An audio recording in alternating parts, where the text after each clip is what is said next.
are joined by a Chiefs insider, an Eagles insider. We got a Super Bowl LIX mega preview. That's coming up next on The Big Lead.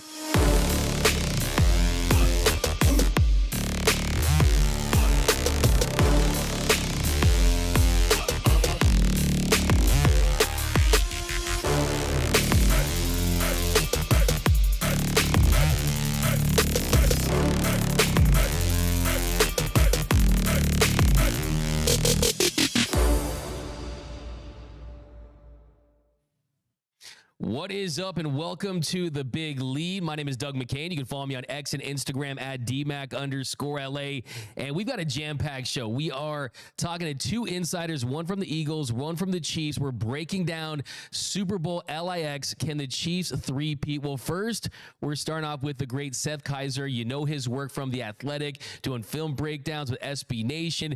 This is one of the great Chiefs ball knowers in the game. Seth, Super Bowl just a couple days away. Kind of what goes through your mind right now? Just think about your Chiefs and their chances to be the first team in NFL history to win 3 Lombardi trophies. You know, there's a lot on the line for them. The idea, just to even have a shot at doing what they're trying to do here, you have to win 2 Super Bowls in a row, which is something only a handful of teams have done. And so I think something that they're very aware of is that you might not get an opportunity for something like this again. They know that they're always going to be contenders for the Super Bowl as long as Mahomes is their quarterback, but a chance at a three-peat to legitimately differentiate themselves from the Patriots dynasty, for Mahomes to differentiate himself from Tom Brady in a meaningful way, that opportunity to say, we've done something no one else has ever been able to do, win 3 Super Bowls in a row. I think it's a huge moment, and they've been willing this year to throw more resources into trying to make it happen this year, as opposed to thinking about future years quite as much. You've seen more of the, the Hopkins trade, signing Kareem Hunt, that sort of thing. They've done some stuff mid-season to really put the emphasis on this year that you haven't seen in past years. And now when you look at the film, I mean, this is an Eagles pass defense that's the best in the NFL. Vic Fangio takes them from 26 in the sport to first in the sport, but that has not stopped Patrick Mahomes in the past. We saw in the Super Bowl against the Eagles. We saw in the Super Bowl against the 49ers. It does not matter. When this guy's on a big stage, he finds a way to get it done. How much of it is just, look, you kind of ignore the regular season stats where the Chiefs weren't great at creating explosive plays, and you're going up against this elite pass defense of the Eagles. Pretty much all bets are off when it's Mahomes on this big stage on Sunday. Am I right? Overall, the one thing that I tell people is that, especially over the last couple of years, you don't utilize the regular season to try to figure out what the Chiefs are going to do in the playoffs. The offense just looks completely different. Also, they are really only now, with multiple game sample size of having Hollywood Brown back, with DeAndre Hopkins, with Xavier Worthy as a primary weapon. They've been building up to that all year. So what they look like now just really isn't very similar. Anything before December, you can kind of throw out, and even most of December in terms of Chiefs film. It's definitely a different thing for them. It's a strength on strength situation. Fangio's defense prides itself on not giving up big plays. They play a lot of conservative type shells. They rush forward. They don't blitz a ton. A lot of modern NFL defenses have Fangio's blueprints all over them, because that's how teams have shut down this wide open aerial attack of the last decade. The thing is, though, it's a strength on strength, because that's the way the Chiefs play. They say, well, we want you're going to have to kill us with death by 1,000 paper cuts. And the Chiefs say, hey, we just so happen to have a bunch of really tiny knives. And that's just how they've beaten teams all year, is with brutally efficient drives. They're perfectly comfortable going 10, 15, 20 plays without making that mistake. A lot of teams aren't comfortable doing that. The Chiefs are. So you think something's got to give there. And it's a really interesting strength on strength matchup with what Fangio likes to do and what the Chiefs like to do. Yeah, and you look at that weapon on the other side, Saquon Barkley. The key really is, can you stop him? Really, no team has done it this postseason, but the Chiefs, they definitely have a formidable run defense. What do you think is the biggest key to the Chiefs really neutralizing Saquon Barkley in this one, and what are you hoping to see early in this game?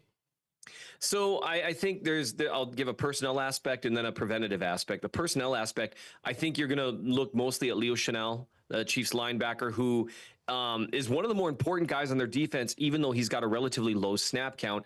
And the reason for that is situational football. He's a guy that they're really comfortable lining up as an extra edge or as a Sam backer or even off the ball, but having him attack the line of scrimmage. He's very, very, very strong. Pound for pound, maybe the strongest guy on the team.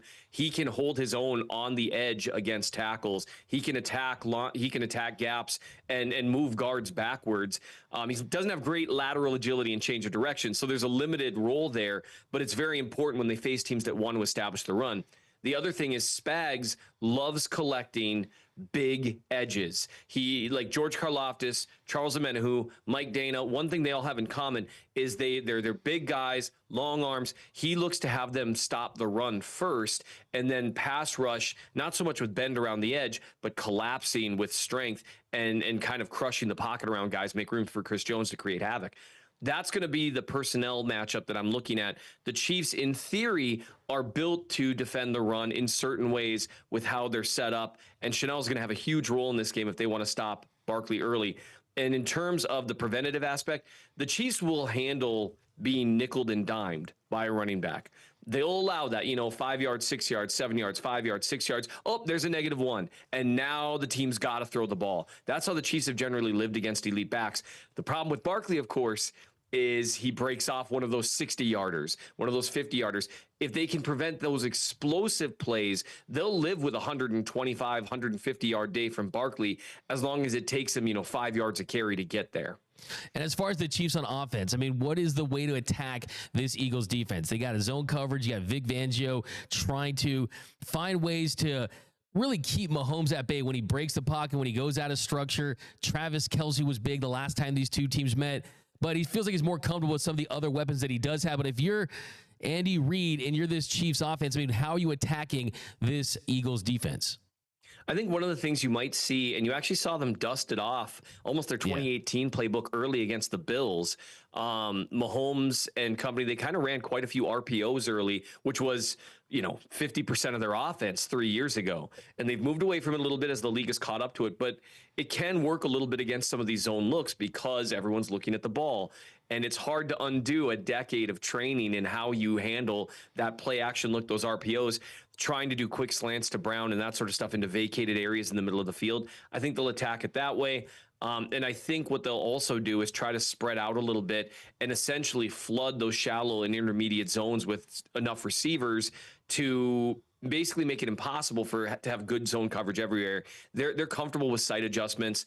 Hopkins is not really a separator against man coverage anymore. Hasn't been for a couple of years, but he's very comfortable making sight adjustments. Travis Kelce obviously is. Juju Smith-Schuster obviously is. I think those guys are going to play a huge role in that. I think RPOs are going to be a big thing, and they're going to have some, I would think, some dialed up stuff coming out of motion to Xavier Worthy to try to find numbers advantages with the last second jet sweep type motion across towards, the weaker side of the defense. Yeah. And as far as just ways to poke holes in this defense, I mean, the intermediate passes against the Eagles have been something where it's just has not been their biggest strength. And they've been a great defense all season long, but they ranked 21st in the league in EPL out per play and throws from 10 to 19 yards. Do you think the Chiefs will look to exploit that? I do, and that's where I think your best shot for a big game out of the Chiefs receivers is probably Hollywood Brown, which is interesting because his usage leading up to the playoffs, he wasn't on the field a ton, but when he was, his target share was huge. And that led me to believe, okay, they're going to keep upping that as they get more and more comfortable with his health. Come playoff time, they'll kind of unleash him. But he was incredibly quiet against Houston with their very talented man coverage corners. He was did a little bit more against the Bills, but not a ton. I think if you've got a team that struggles in the intermediate zone, traditionally, that's where Hollywood Brown has done his best work. I think him and Kelce are the two guys that you'd look at to attack those areas. And when you look at the film, is it Jalen Carter? I mean, what defensive player really stands out that gives you the most concerns if you're on the Chiefs side? Jalen Carter is obviously someone to be concerned about. Smith is a good pass rusher. Williams is a good pass rusher. They really don't have any weak spots pass rushing across the board. The player that I'm concerned about the most in terms of being stylistically significant is Josh Sweat. Joe Tooney slid over as all-pro left guard, basically perfect in pass protection when he plays left guard. They've slid him over to left tackle. He's got a little over 32-inch arms. Josh Sweat has about 34.5-inch arms, a little longer than that. The way Tooney is a technician. What he's been doing is incredible. To play decently at left tackle, sliding over there midseason, I don't know if there's really a precedent for what he's doing. The problem for him, though, one reason he's not a left tackle by trade, where there's more money, he doesn't have the length and he doesn't have the size. And the problem for him has been with power-based rushers. And Sweat has a lot of length, a lot of power. That's how he wins.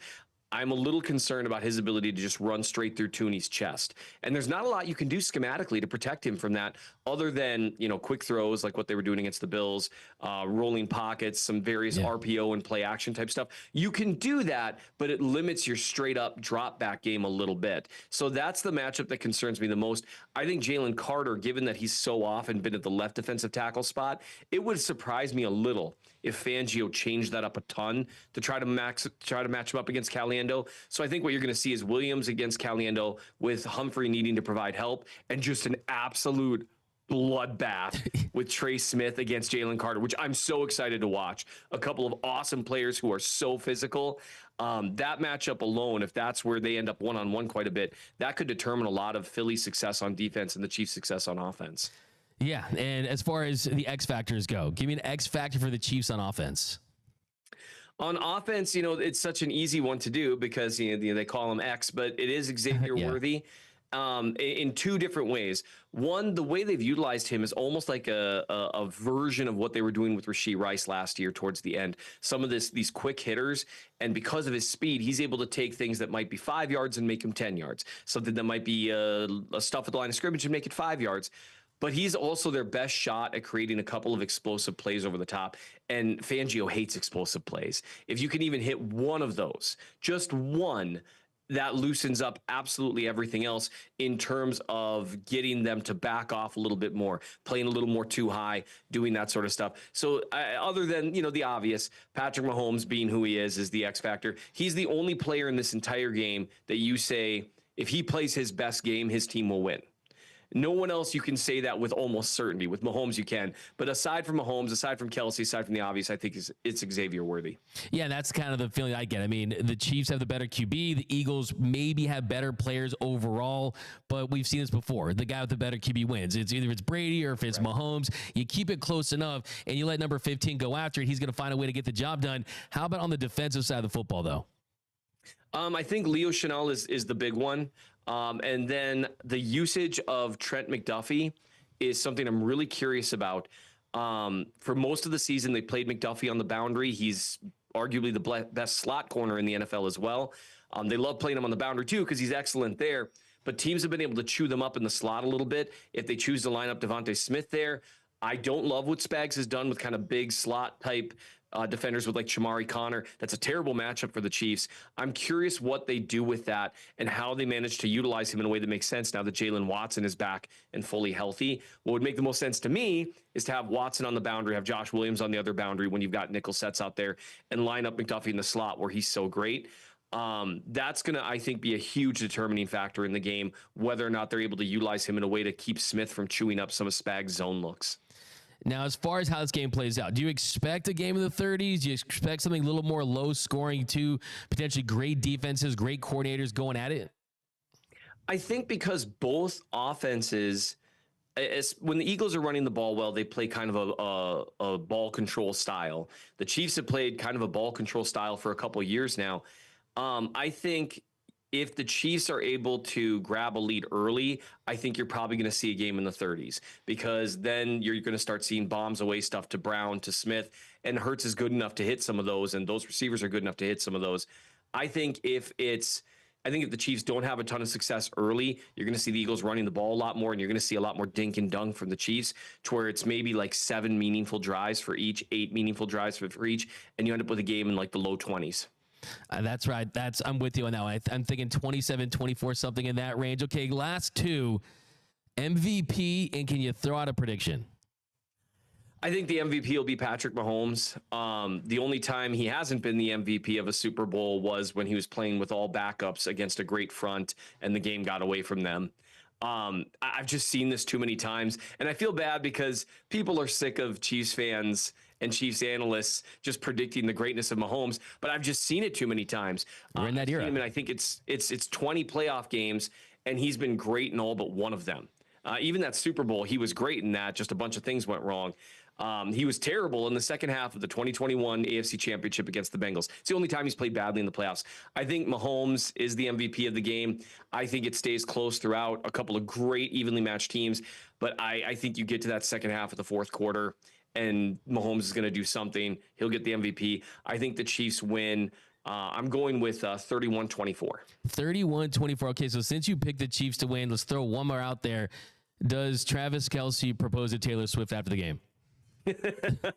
I don't think so, but there's prop bets on. You see that? It's like people betting on this. It's great. Oh, I would be surprised. I would be less surprised if, a couple weeks after, if they three-peat, that he called it a day. That wouldn't stun me completely if they pulled off the three-peat. It's hard to imagine a better way to ride off into the sunset for a player as great as he is. I hope he doesn't, because he's been so integral to the dynasty the Chiefs have built. But I would be surprised if he proposed.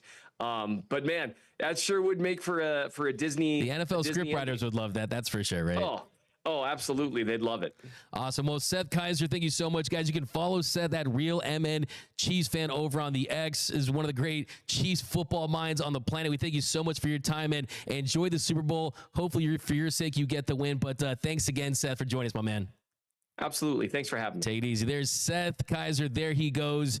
Man, this guy, he knows Chiefs football better than pretty much anyone on the planet, and made some very interesting points, JayRob. I want to bring in JayRob, by the way. My man JayRob, always rocking with us, fresh from the Pro Bowl. I know this guy's got a lot of takes he wants to get off. First, starting with the MVP. We'll talk about that in a second. One thing really stood out to me, though, is, look, at the end of the day, that's really what it is. It is a Chiefs team that you got the best player. The Eagles have the best roster. So usually that's the case. Best player, best roster, the best quarterback wins. We saw it with Brady. We saw it with Mahomes.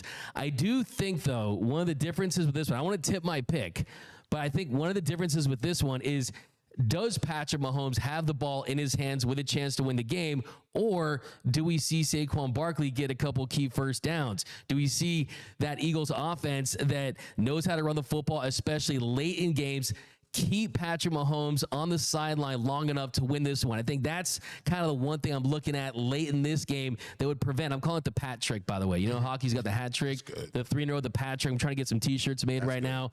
But thoughts on that?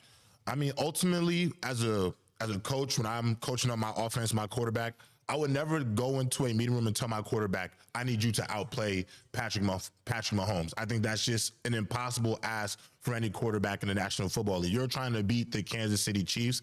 In order to do that, time of possession will be huge in this game. And when you have Saquon Barkley, Jalen Hurts, you can maintain time of a possession. I think one way to beat Patrick Mahomes, Doug, just keep the ball out of his hands. It's simple as that. Saquon Barkley, don't score that touchdown, slide at the end, and let that clock roll, baby. And that's what we've seen from this Eagles offense, really. It's not just explosive runs from Saquon Barkley. It's explosive runs early in games to get the momentum. But we'll hit on more of our takes on the Super Bowl. But we kind of want to switch gears and talk about last night, where Lamar Jackson, a lot of people are saying he was snubbed. Based on JayRob's reaction, I kind of see where he's going. But let's kind of unpack this a little bit. So Josh Allen, he wins the MVP over Lamar Jackson. And Lamar Jackson, his season was incredible. One of the best seasons we've ever seen in the history of the National Football League. Those for 41 touchdowns, had just 4 interceptions, a 41-4 touchdown to interception ratio. Also ran for 915 yards, became the first player in NFL history to throw for over 4,000 yards and have 900 yards rushing in the same season. Saquon Barkley, he had a fantastic season, over 2,000 yards rushing, became just the 9th running back to eclipse that 2,000-yard rushing plateau. But I'm here to tell you, why are people freaking out about this level? I think I'm fine with Josh Allen winning the MVP, and I'll tell you why. People are acting like they gave the MVP to Mitch Trubisky, the backup for the Bills. People are acting like they gave it to the water boy. They gave it to Josh Allen. And yes, statistically, the numbers I read off to you speak for themselves. Lamar Jackson, look, I mean, this guy is putting up video game numbers every single season, and I've been fine if he won 3. And sure, there was some voter fatigue. Sure, people don't want to see people win things 3 times in a row. That's why so many people want to see the Chiefs lose. But Josh Allen was the right choice for the MVP, and I'll tell you why. just look at the talent around him. How many players for the Bills would be starting for the Eagles or the Chiefs? How many players for the Bills will be starting for the Ravens? Lamar Jackson is surrounded by stars in Baltimore. Baltimore had 4 first and second team All-Pros around him. They had a league high 9 players voted to the Pro Bowl. Josh Allen was the only All-Pro player for the Bills, and other than Deion Dawkins, he was the only guy that made a Pro Bowl. So if the letter is V, which player was more valuable to their team's success? Look, I look at the year that the Bills had 13 wins. It was their 5th straight AFC East championship. You had, of course, it's not a playoff award, but the way he performed in the playoffs as well, I'm totally fine with Josh Allen winning the MVP. So I'll say this first. Josh Allen definitely should have been up for consideration, definitely deserved the award, had one of the best seasons in the league. Unfortunately, Doug, this was a participation trophy MVP that was given to Josh Allen. This felt like this is here you go, finally, it's your turn to win an MVP. Because the reality of it is, Doug, Lamar Jackson had one of the 3 to 5 best passing seasons of all times in terms of accuracy, passing numbers, touchdowns to interception ratio. But on top of that, he rushed for almost 1,000 yards, accounted for 5,000 yards of offense. And I think the low-hanging fruit with most people who push back on Lamar's MVP, they look at the win-loss record because you go back to last season. But Josh Allen's win-loss record was not remotely close to the one Lamar Jackson had a season ago to even use that as a comparison. This is voters fatigue, I think, is one of the worst excuses in modern-day sports because there's only been 2 athletes that I think who've been immune to it, Michael Jordan and Lionel Messi. The only 2 athletes allowed to be immune to voters fatigue. But it's not an excuse at all. You minimize one of the most historical seasons in NFL history. You put a guy that was 2nd team All-Pro and make him the MVP. Feels like Marc Gasol winning DPOY over LeBron James. This is one of those type of moments. And the reality of it is, in the regular season, Lamar Jackson at his worst never looked like Josh Allen at his worst this season. And look, Doug, I was at the Pro Bowl. James Cook was at that Pro Bowl. One of the 5 best running backs in football this past season. I think a lot of people are looking to look at this season predetermined that Josh Allen would win the MVP, but he wasn't the best player in the league. I don't think he was the most valuable player in the league.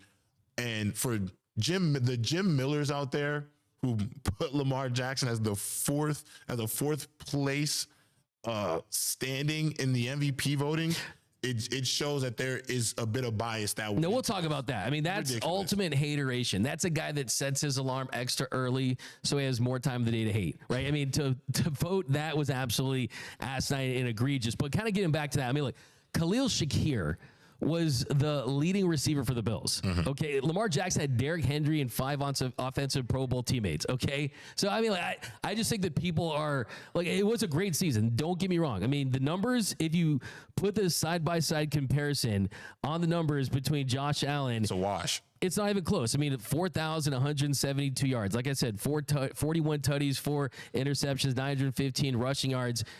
Josh Allen, 3,731 passing yards, 28 touchdowns, 6 interceptions. That doesn't stack up. Also 531 on the ground, 12 rushing touchdowns. Also got Haley Steinfeld to say yes to him. So, I mean, that definitely is a factor as well. I think that goes in his favor. So, look, I'm just saying, like, the MVP award, I mean, you mentioned other sports. I mean, Karl Malone winning over Michael Jordan late in his career because there was some voter fatigue. But if we're going to just do this thing where every year we just give it to the player that has the best counting stats, that I don't think that, like, if Lamar Jackson had Josh Allen's talent on the Bills, does he put up the same numbers to you? I mean, you saw him do it already in 2019. His leading receiver was Willie Snead Jr. You've seen it before. The thing is, we forget who Lamar Jackson has been in this league since 2019. He showed you this already. You can't name the wide receiver core in 2019 in the year that he led the league in touchdown passes. Was easily the best player in the league. My issue with this is Lamar Jackson they won the AFC North. The same way Josh Allen won the AFC East, a weak AFC East, might I add. So I mean, if we're gonna split hairs, I can throw these numbers at you. Baltimore had the 5th hardest offensive schedule in the NFL this year. The Bills had the 7th easiest.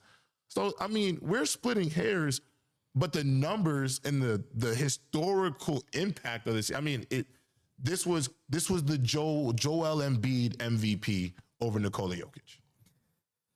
Hey, look, like I said, I think he's deserving. I have no problem with it. And I think at the end of the day, the big takeaway here is Miller giving him that 4th place vote. I mean, that's just kind of insane when you kind of think about it. But I mean, look, lots of great players in this league this season. I think if Saquon had gone the all-time rushing record, which I think that he should have gotten an opportunity, I would have given it to him. I mean, that would have been my guy, just because that's a milestone that we're probably not going to see broken anytime soon. It has happened twice in the history of the NFL, where the first team all-pro quarterback didn't win MVP. Happened once in 1987, John Elway, and then 2003, Aaron McNair. So, hey, we'll see what happens next season. I think if I'm a Ravens fan, I'm happy about this, because honestly, this is not the award that Lamar Jackson wants. He won Super Bowl MVP. He wants Lombardi trophy. So, hey, let this fuel him even more this offseason. You know that I'm pretty much a Ravens fan at this point, because I mean, that's kind of my squad. Yeah. But I think this could be something that at the end of the day, he looks back and says, okay, let's go. Yeah, I'm not MVP. I'll give you 50 touchdowns and we'll get 1,000 yards rushing, right? Yeah, it's not a huge deal. Lamar is definitely like, you saw the last MVP speech he had. He wasn't really too thrilled about it because he wasn't hoisting a Super Bowl Finals MVP with a Super Bowl trophy. So yeah, I agree with you. Jim Miller should be banned. I mean, that's absolutely ridiculous. 4th place vote is insane. You and I are going to replace 2 of these voters in the future, near future, for sure. I mean, some of these voters, I mean, hey, it's interesting. You read down that list. But next, we are going to talk to an Eagles insider, get his take. Definitely Eagles fans, all ears. This guy will have you believing that you guys are going to be winning on Sunday. So here's my talk with Louis DiBiase, Eagles reporter. It's coming up next here on The Big Lead. We are joined by Eagles reporter Louis DiBiase. He's also the host of Locked On Eagles. Interviews the coaches, talks to the players. This guy's as locked on with the Eagles as anyone on the planet, and he just got back from Radio Row in New Orleans. Louis, it's been a whirlwind week for you, but first thing I want to know is just the Eagles heading into this one. This is a much better Eagles team than we saw a couple years ago when both teams scored 35 points as the last guy to get the kick that wins. What can you see about this Eagles team versus the last Eagles team heading into this matchup? I think there's 2 key differences that are going to give the Eagles an advantage compared to Super Bowl 57.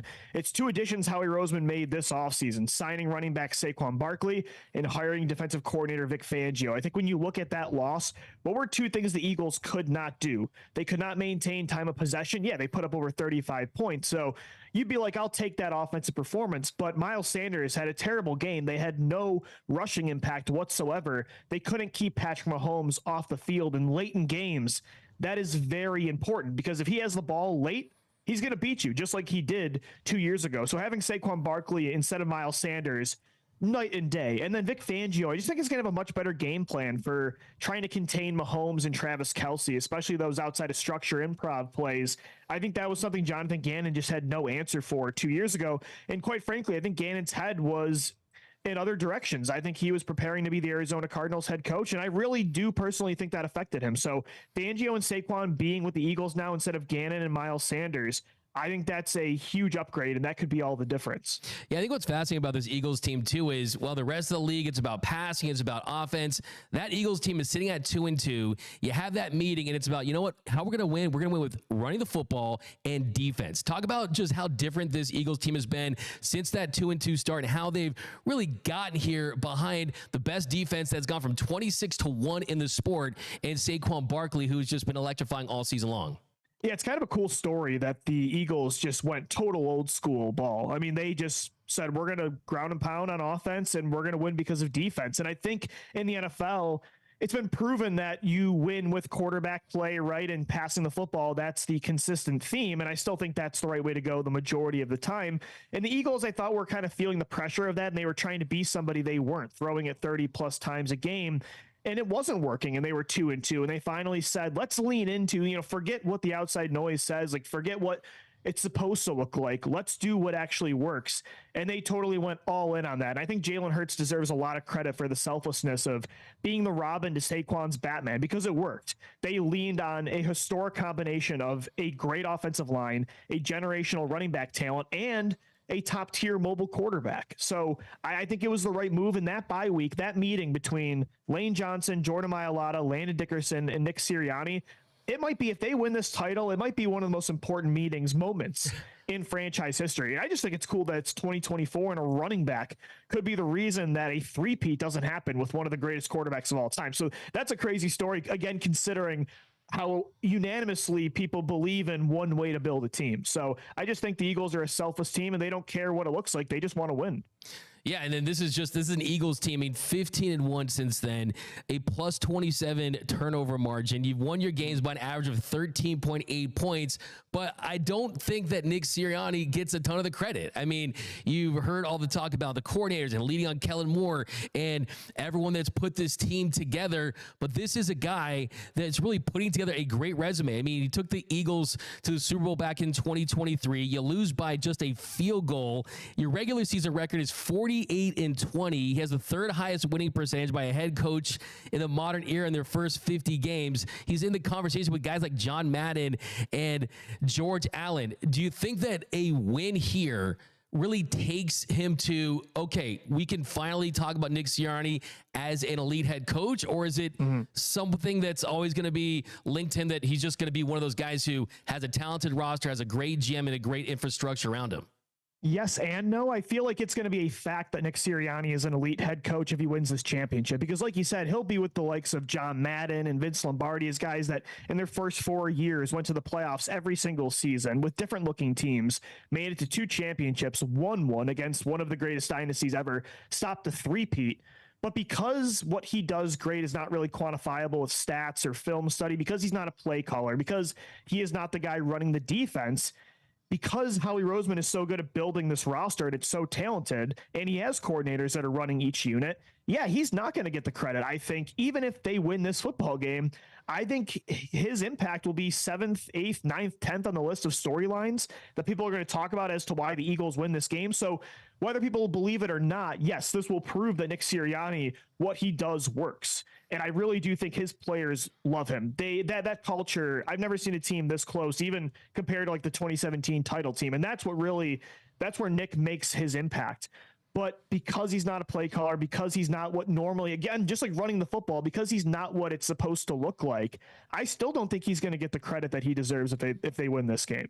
Yeah, I mean, you see Howie Roseman, how he's built this roster, the talent that they put around guys like Jalen Hurts, how quickly they've rebuilt this defense that's still one of the youngest defenses in the NFL. A lot of rookies that have stood out, a lot of second-year guys that have emerged. But got to talk about Jalen Hurts, because I think that along with Sirianni, he's another guy where if he can win this game, he propels his legacy, his stature in the sport to, yeah, maybe he's not up there with Mahomes and Josh Allen and Lamar Jackson, but he's right in that next tier, at the top of that next tier. I think the fascinating thing, too, is, like we talked about, going to more of a run-heavy team, and he, of course, impacts the game with his legs, but it was what he did with his arm in the last win against the Commanders. He goes 20 for 28, 246 yards, has a touchdown, no interceptions, which is the second time since mid-November that he's thrown for more than 200 yards. Like what he said after the game, too, said they took the straight jacket off him.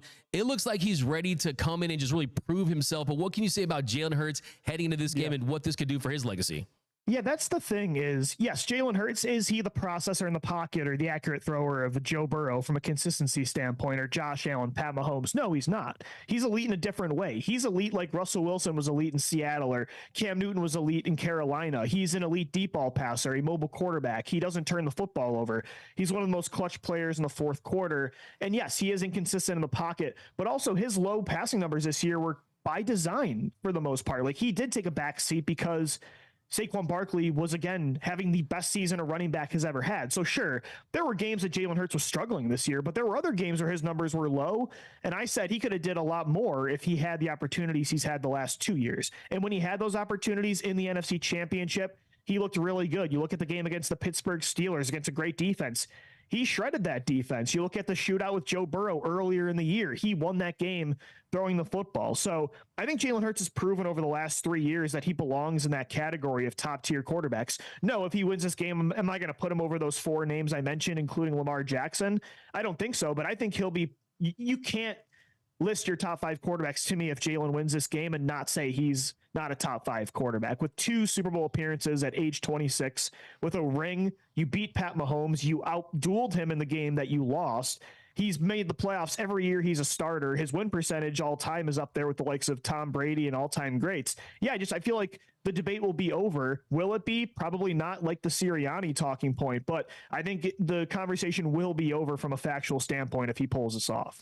Yeah, and as far as what a perfectly executed game plan looks like for Jalen Hurts in this one, we know sometimes he can struggle against exotic blitzes and pressure, and does he try to overcompensate and play some hero ball by trying to get yards on the ground versus trying to go to some quick game with Devontae Smith and AJ Brown? When you kind of look at the chess match between Spags and Kellen Moore, what are you looking at as far as how to get the best out of Jalen Hurts in this one? I'm very curious how Spags is going to go after Jalen Hurts. He's going to send pressure. That's what he does, but it's going to be more zone blitzes, man blitzes. And Jalen's a mixed bag when it comes to pressure. Like you said, sometimes he panics, he drops his eyes and tries to do too much with his legs when he doesn't see that first read. And that's where he can kind of get killed. But at the same time, there are games where if Kellen Moore gives him quick answers, if he does get the ball out fast, he can carve up pressure too. I think he did that really well against the Commanders, but he's got to get the ball out fast. He's got to be in a rhythm.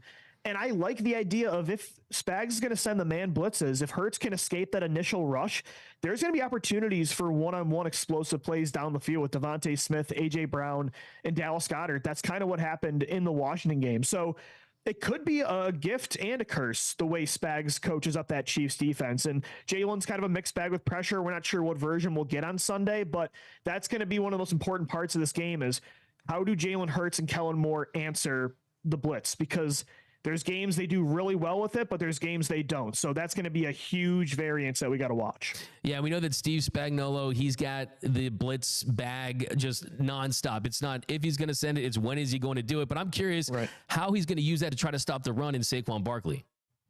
No, it's a good question. And that's the thing. They're going to have to be creative stopping Saquon because like the Chiefs said in a lot of their media day press conferences this week, you can't really overcommit to have 8-9 guys in the box 90% of the time, because if you do that, like I said, AJ Brown is one of the best man beaters in the NFL, and so is Devontae Smith. Dallas Goedert, I think, has been the most consistent part of the Eagles' passing attack in the playoffs. If you're going to load the box all the time, that's when those guys can start to eat in the passing game. That's when Jalen Hurts then suddenly in the RPO game, he pulls the football, and then he's going to make moves as a runner. So they have to be different when it comes to going after Saquon. Maybe they dial up corner blitzes like they did against Josh Allen and the Buffalo Bills in the AFC Championship where Trent McDuffie's going after them. But I do think from Spags, you're going to see, again, like you said, with pressure, it's not a matter of if, it's a matter of when and a matter of where. I mean, Jalen Hurts is going to have to be locked in, and the pre-snap reads, that's going to be really important.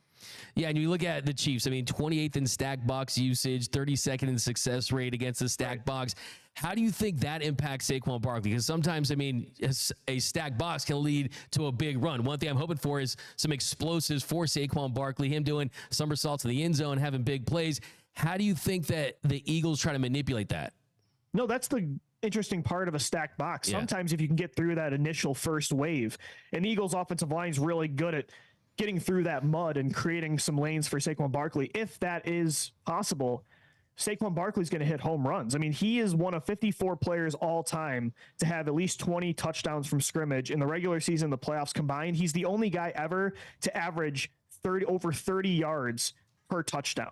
It's an unbelievable stat. And he's kind of like the Deshaun Jackson of running back, where anytime he touches the football, he can pull off those home runs. So if the Chiefs are going to load the box, that might help put the Eagles, it might be something in their favor because Saquon is so good at taking the ball to the house. So It's really hard. I don't know if you're Kansas City, how you stop Saquon. I think it's more of a containment thing than you're not going to completely remove him from this football game. So again, that chess match is just going to be so interesting to watch. Yeah, it feels like to me, as long as every single play is designed with pressure in mind and everything else kind of takes care of itself, yeah, you really have to feel confident about where the Eagles are at. Now, as far as the other side of the football, I mean, what keeps you up at night about this Chiefs offense?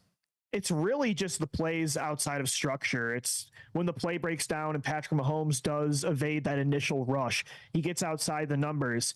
He's looking for number 87. And Travis Kelce, is he the elite tight end that we've seen even 2 years ago when the Eagles played them in the Super Bowl last? No, I don't think he's that same player, but he's still a top tier tight end that, especially when he's not even running a route, he's just finding the soft spots of your zone coverage when Pat Mahomes on the run and Kelce knows where to go so he looks for him. Those are the plays I'm nervous about because the Eagles are, I mean, they're the number one ranked defense in the league for a reason. They're so talented on all three levels. They finally have a full complement of defensive players at every position. There's no Band-Aid starter, if you will, where there's a guy you're just winning with instead of, winning because of. So I think it's just those outside of structure improv plays that if you can't finish, when you get your hands on Mahomes, if you can't finish the sack, kind of like in Super Bowl 57, that's how you can kind of lose these games. Those gotta have it moments. So that's what I'm watching the most. How do they try to stop Jalen Carter? And do you think that Tooney's a guy they'll have matched up with him? I think it's going to be Tooney. I think you're going to see a lot of double teams. The thing is with that, it creates a lot of one-on-one opportunities for Milton Williams right next to Jalen Carter. Milton Williams was a top 3 player this year in pass rush win rate at defensive tackle. Moro Ijoma is also a player, a second-year guy that's kind of been breaking out as a result of feeding off of the attention Jalen Carter gets. So you're not going to completely take Jalen Carter out of this football game. I think you're going to see a lot of double teams, though, and that's why the other Eagles defensive linemen, Nolan Smith, Milton Williams, Josh Sweat, Brandon Graham might be playing in this game as well. His last game as an Eagle. They're going to have to take opportunities. They're going to have to take advantage of those opportunities in one-on-ones. And with the Eagles kind of being in zone coverage and Patrick Mahomes having opportunities to kind of break the pocket, get out of structure, how big of a concern is it that not only do you have Travis Kelce, who definitely had a big game a couple years ago, but there's more options now. I mean, Juju Smith-Schuster, he's more comfortable with him. Hopkins, he's comfortable with him. Xavier Worthy is an explosive young player. I think that's an interesting storyline too, the young players on both teams. And then it feels like he's willing to go to each of these guys. He's trusting them more and more. How big of a concern is that for you? Yeah, it's a strength on strength battle. This is not the Chiefs receiving core of 2 years ago where it's, Juju and Marquez Valdez-Scantling and Mecole Hardman rotating in. Xavier Worthy, Hollywood Brown, DeAndre Hopkins, that's a much better trio than the Eagles saw 2 years ago. So the good thing is the Eagles this time around, they have personnel to match that. Quinyon Mitchell and Cooper DeJean were 2 Rookie of the Year finalists at cornerback. Darius Slay is having a revived season at age 34. I think Chauncey Gardner-Johnson and Reed Blankenship are 2 of the most underrated safeties in the NFL. So they just have to, again, in zone coverage, you got to make sure you're in the right area. You got to communicate when you hand off guys in coverage. You can't just do it to an open, empty space. Like, you really got to be locked in as a unit in this game. And you got to hold on because there's going to be plays where you got to hold on for 6, 7, 8 seconds in coverage. So it's going to be a fun chess match. The Chiefs are much better, much more improved at receiver than the last time around, but the Eagles are much younger and faster this time around in the secondary. All right, I got some quick hitters before I let you go, Louis. X factor on offense for the Eagles. I think the X factor is going to be Dallas Goedert. I think he has the mismatch in the offense. The play action pass is going to be something they want to utilize, the RPO game in the red zone. The Chiefs are not great at defending tight ends this year statistically. I think it's Dallas Goedert on offense.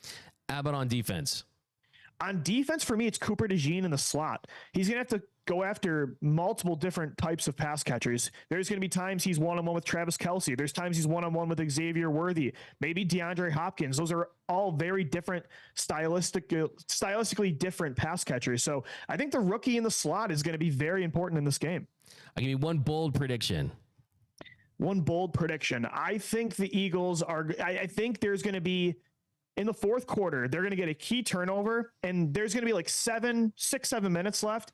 I do not think they're going to give the Chiefs the ball back this time around. I think Saquon Barkley, they're going to have one of those vintage 7 to 10 minute drives that ends the game. And this time around, they don't give them the ball back and they win it. Awesome. Okay, so last 2. Super Bowl MVP, and if you can, let me get a score prediction. All right. So I think this is going to be, I don't think it's going to be, 40 plus points for each side like it was. They're over 30 like it was Super Bowl 57. I'm going to say Eagles 30.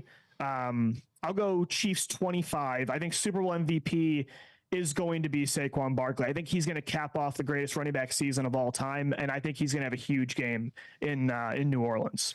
I love it. Hey, you are America's team this week. I know you've seen those memes, who America's rooting for. It's all just one big gray map and a little tiny speck for Kansas City, and then the rest is the Eagles, okay? So represent, and yeah, thank you for joining us here on The Big Lead, and we'll catch you with you soon, and good luck, man. Hope your team wins. We're going to try. All right.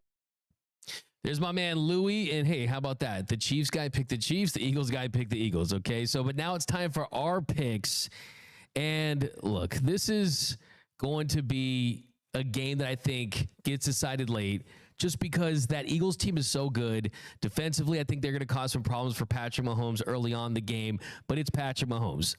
Patrick Mahomes has come back 3 times from double-digit deficits in the Super Bowl. The only time he did it was that 31-9 loss in Super Bowl 55 to Tom Brady. So the one time he loses to Tom Brady, it's not too bad, but that stat's insane. I mean, when you look at the history of quarterbacks in this game, to come from behind in those same situations, quarterbacks are 4 for 48 in the Super Bowl. Mahomes also 7-0 in game time go-ahead drives in the final minute of the regulation overtime of the playoffs. That's what this guy does. And he's out to make history and win 4 Super Bowls before turning 30. Said it before, I say it again. I think we're going to get the Pat trick. I think he's going to win his 3rd Super Bowl. I got the Chiefs winning 27-24. 27-24. I think it's a lower scoring game than the last time these two teams matched up. I think defensively both these teams are better than they are now. I mean, a part of me wants to say it's the Eagles just because, I don't know, I'm just kind of a hater like that. But I think I got to go with my heart. I got to go with my mind. I think the Chiefs are going to win this one. Yeah, somebody's going to owe you a lot of money for the Patrick if he pulls this off. But for me, I'm going to take the Eagles to win the Super Bowl this year.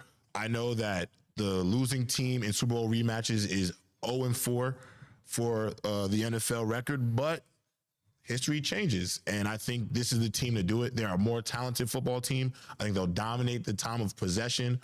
I've seen Jalen Hurts in a Super Bowl play the game of his life, and so I do know what they're capable of in big moments. Jalen Hurts has shown a lot of clutchness throughout his career in big spots.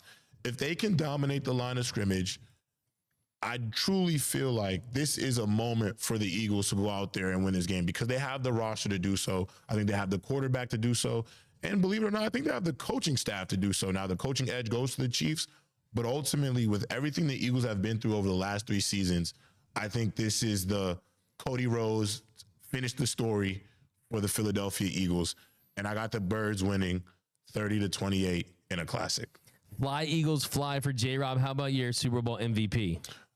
Jalen Hurts. I think this silences all the critics. I think this is his career-defining moment.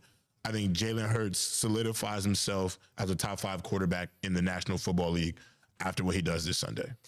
How about over-under times showing Taylor Swift? The prop bet right now is set at 6.5. Last year, they showed her 11 times. By the way, I'm like the only guy in the world that doesn't hate on this. I mean, it's good for the sport. I like how she's gone from like, oh, is he okay? Is he hurt to, that's a flag. That's roughing. Like, I mean, I think you can see her football knowledge like growing along. And I mean, look, I don't think she should get Super Bowl MVP and throw a 200-yard touchdown pass to herself or anything like that. But I mean, it makes it interesting, man. Anything that makes anything feel like just a little bigger and kind of annoys people, I'm all for that. Yeah, I'm all for it too. And it's good for the ratings. It's good for viewership. I mean, anything that makes money can't really be a bad thing, right? Over under, I would easily smash the over on Taylor Swift appearances, especially every time Travis Kelce even has a pass thrown his way in the vicinity. So yeah, that Taylor voodoo is real for sure. But that's going to do it for this episode of The Big Lead. And let us know down below. Give us your Super Bowl predictions. Who's your Super Bowl MVP? Give us some crazy bold predictions down below. For myself and JayRob, we'll catch up with you Monday. We're going to break it all down. Anything goes down, we'll talk about that Kendrick performance. Did he perform not like us? We'll see. But let's talk about that Monday. But that's going to do it, guys. And until next time, I'm out.